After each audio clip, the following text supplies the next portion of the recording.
আসসালামু আলাইকুম ভিউয়ার্স।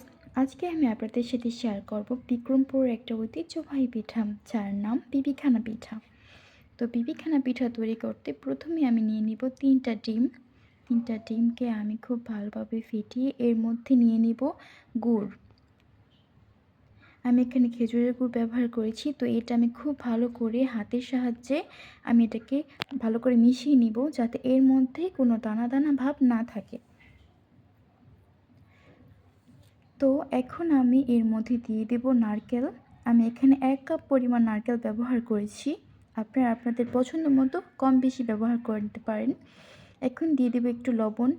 আসলে মিষ্টি খাবারে কিন্তু একটু লবণ না দিলে মিষ্টিটা ব্যালেন্স হয় না, তাই আপনারাও চেষ্টা করবেন একটু লবণ ব্যবহার করতে। তো এখন আমি এই পর্যায়ে দিয়ে দিব চালের গুঁড়ো।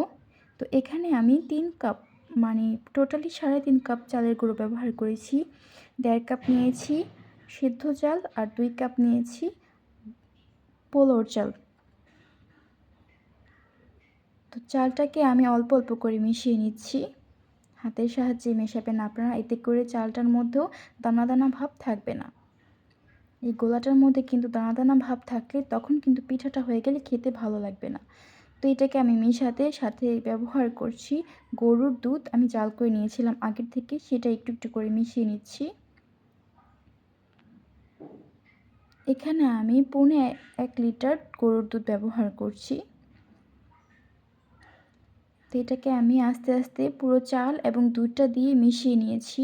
দেখুন আমার ব্যাটারটা রেডি। এখন এই পর্যায়ে আমি এখানে দিয়ে দিব 60 ml পরিমাণ ঘি। আপনারাও চেষ্টা করবেন ফ্রেশ ঘিটা ব্যবহার করতে। তো আপনারা এখানে ঘিয়ের পরিমাণটা একটু বেশিও দিতে পারেন, কিন্তু আমি এখানে এই 60 ml পরিমাণে দিলাম। আচ্ছা, তারপর আমার ব্যাটারটা এখন টোটালি রেডি। তো এখন আমি এটাকে মোল্ডে ঢেলে দিব। এই জন্য আমি নিয়েছি এখানে 2 পাউন্ডের একটা মোল্ড। এটার মধ্যে আমি একটু তেল ব্রাশ করে নিয়েছিলাম আগে থেকে। এখন আমি এটার মধ্যে একটা কাগজ দিয়ে দিব, একটা পেপার দিয়ে দিব, যাতে করে পিঠাটা হয়ে গেলে খুব সহজে উঠে আসে।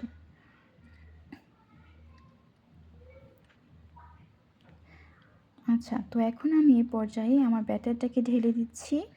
এটার মধ্যে আমি পুরো ব্যাটারটা ঢালবো না, আমি আরও এটার মধ্যে আলাদা করে একটা ছোটো পিঠা বানিয়ে নিব। এটার মধ্যে পুরোটা হবেও না, হ্যাঁ।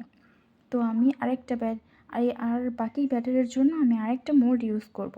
তো এখানে আমি সেম প্রসেসে কাগজ দিয়ে নিয়েছি। প্রথমে তেল ব্রাশ করে তারপর বাকি ব্যাটারটাকে দিয়ে দিলাম।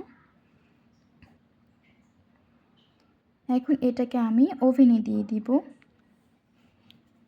ওভেনে আমি এখানে দিয়েছি আপ ডাউন হিট রেখে 180-তে 1 ঘন্টার জন্য আমি এটাকে বেক করে নেব।